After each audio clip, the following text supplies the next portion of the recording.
ওই যে একটা কথা ছিল না, যে হাতি কাদায় পড়লেও ব্যাঙেও ছাটি মারে। এইটা আসলে প্রবাদ না, আগে ভাবতাম এটা প্রবাদ, কিন্তু এটা সত্য। কালকে একটা লোক আমারে বলতেছে কি, মানে আমার পরিচিত, বলতেছে ভাইপো কোনো সমস্যা হইলে আমারে বইলো। আর তার পিছনে একটা কারণ আছে, সে বলে কি, মানে যাই হোক।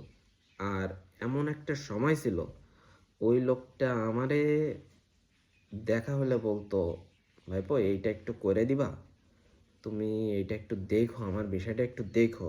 আর আজকে সেই লোক আমারে বলতেছে, ভাই যে কখনো